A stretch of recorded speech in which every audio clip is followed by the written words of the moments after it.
Hello. So I just got the urge to make this particular video. Longed and wanted to make it for ages. Yeah, I don't really know where to start.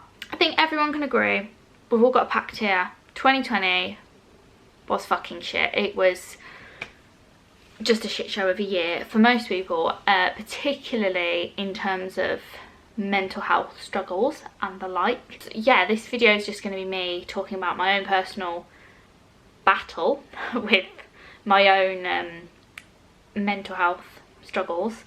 I'll explain them more in depth in a minute, and also the one amazing thing that I got out of 2020, and it may not mean a lot to other people, but to me honestly means the world. And yeah, so I'm just going to stop waffling and get to the point. Okay, so basically I have struggled with a condition for years, and when I say years, I don't just mean a few years, like it triggered a few years ago and it's still ongoing. I have had my condition longer than I haven't had my condition. So it started when I was around the age of 12. I'm now, much as I'd like to say 21, I am 32. So I have had this condition for 20 years, 2 solid decades of this thing in my head that feels like it's in control. So it's called, get ready for this, trichotillomania. Some may have heard of it, most of you I doubt have, but I'm going to explain it as simply as I can. It's essentially compulsive hair pulling. A sufferer of this has the overwhelming urge to pull or pick at the hair on their body. It can trigger anywhere.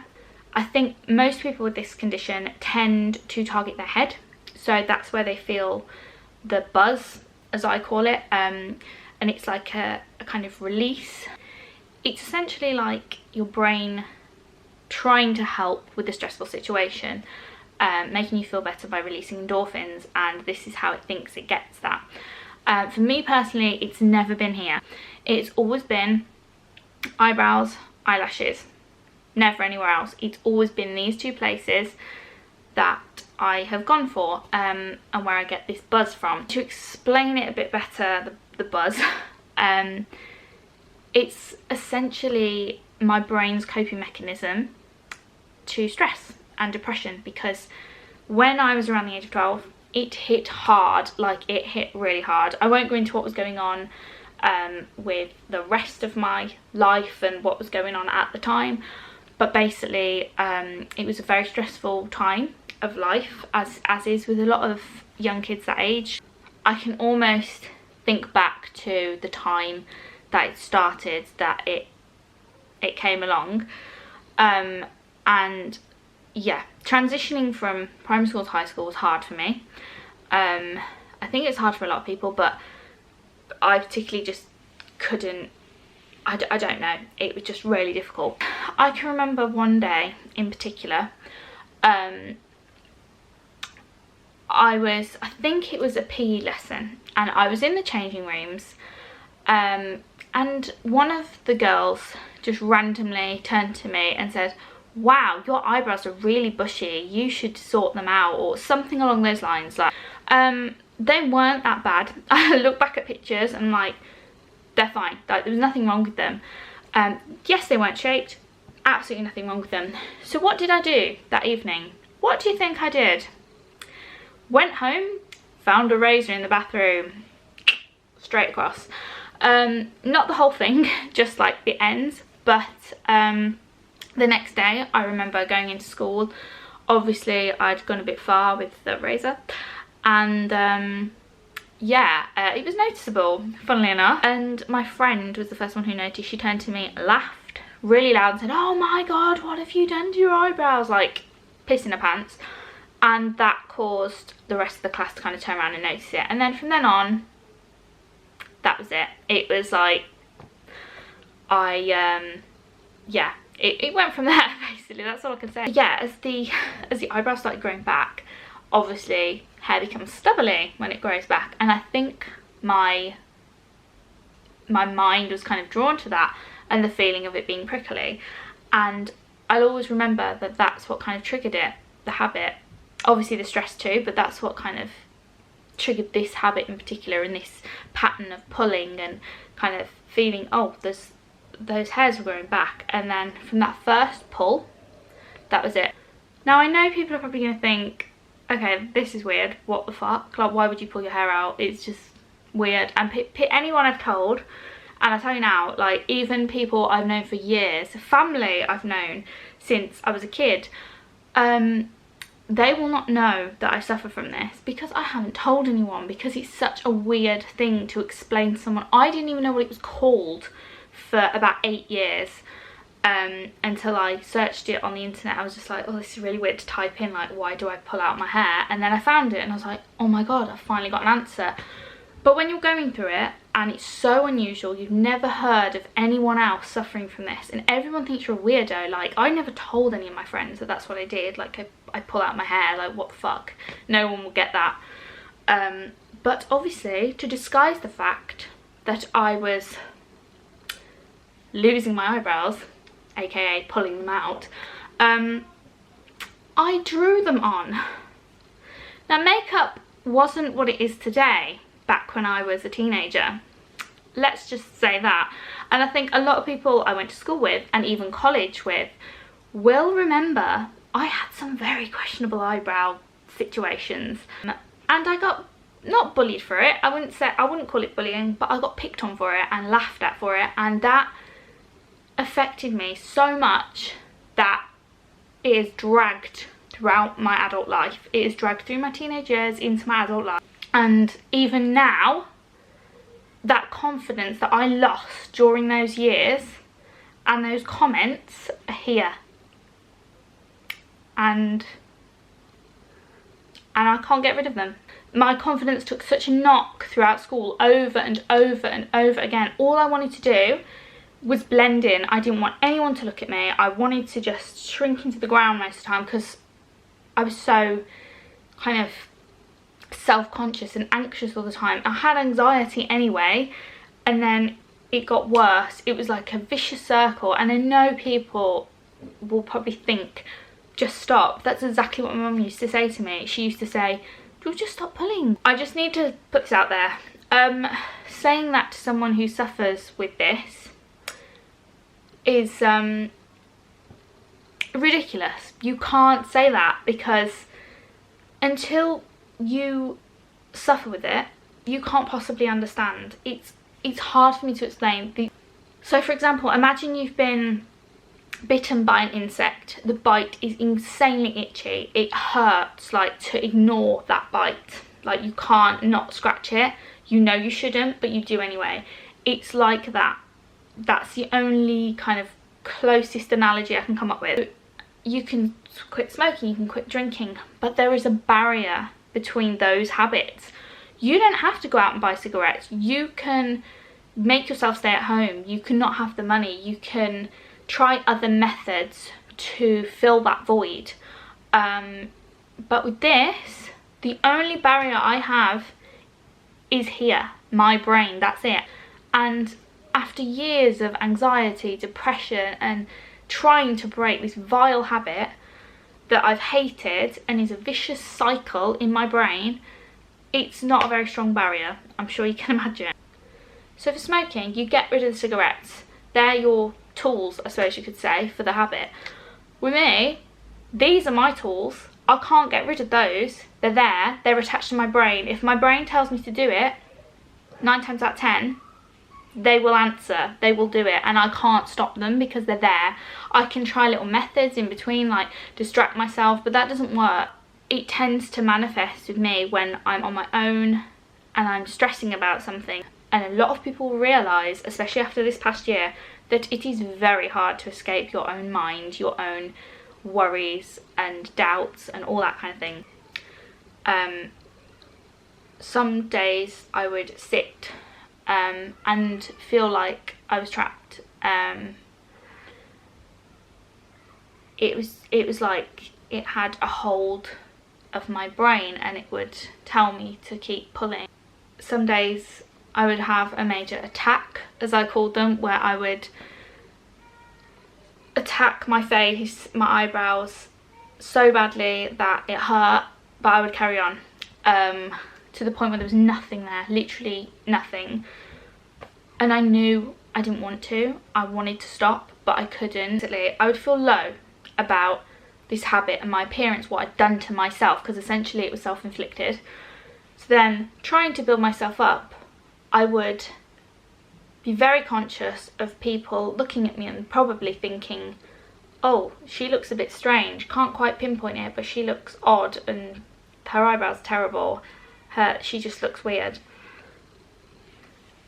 And then every time I would revert back to the habit, my self-esteem would lower even further, because I'd think, I can't even do this, I can't even fight it, what's the point? So I'd then do it again and then feel even worse. And it's horrible, and when I say it has impacted my life, it has fucked up so much. Obviously, having no eyebrows, it's nothing in the grand scheme of things, but it's more than that. It's what's going on in here, and the amount of confidence I lost because of it. And I mean, I've wanted to be an actress since I was very, very young. Not ideal to have this habit when that's what you want to do. I'm sure you can imagine. The lowest point for me came just before I went to college to actually study performing arts, and the habit got so bad that I started pulling out my eyelashes. And when I say pulling out my eyelashes, I don't just mean sometimes when you like rub them, you got a bit of makeup on, you go, oh, I've pulled out a few eyelashes, like Phoebe off of Friends. No, I mean I would go at them, like I would really pull them out, to the point where it hurt. But do you think that the pain bothered me? Did it fuck? No, I carried on. I don't know what had made it 10 times worse, but it got to the point where I had barely any eyelashes left, and I mean it, like there was nothing to show at all. And as you can imagine, not a good look, not a good look at all. And those people that went to college with me will probably remember how I looked years ago. The makeup choices I made, I had very thick black eyeliner, and that black eyeliner wasn't necessarily a choice. Like, don't get me wrong, I loved a bit of eyeliner, but it was to hide the fact that I had no eyelashes. And I'm pretty sure it didn't disguise it fully. It just kind of helped to, from a distance, not allow people to see that. And it was at that point, this was about 2008, I first went to get help. I'd gone previously to my doctor. Imagine explaining that to a doctor, like he just looked at me like I was crazy, which really, you know, really helpful given the context. But I found a hypnotherapist, and I thought, you know what, I don't really want to be taking drugs to help with this habit. If it's manifested from anxiety, fine, but even then I still need to address the habit itself.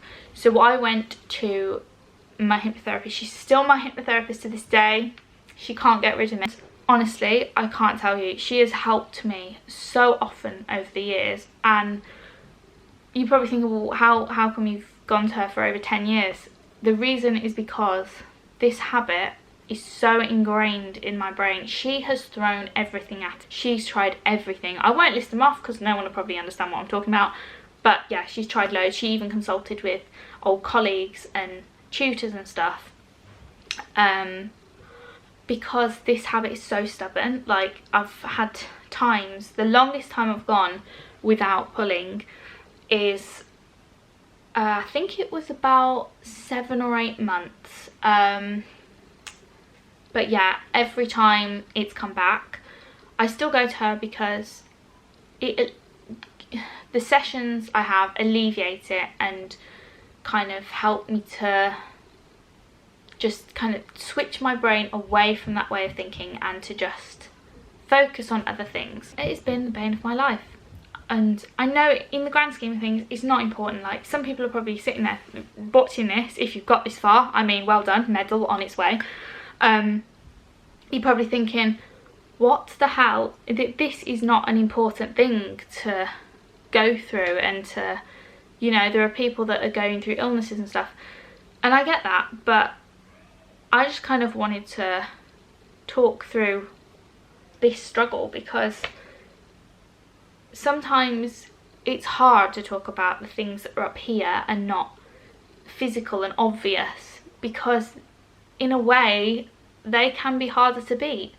Depression, suicidal thoughts, all that kind of thing, they can be impossible to tackle, and eating disorders, all of that, it's the same kind of battle that you face. And this, to me, has been, I know how this all probably sounds to some people. They probably think it's stupid and it's unimportant, but to me it's the biggest battle I have fought, because it is, for 20 years I have tried to stop this. This brings me on to 2020. 2020 has been, in this respect, the best year of my life, because guess what?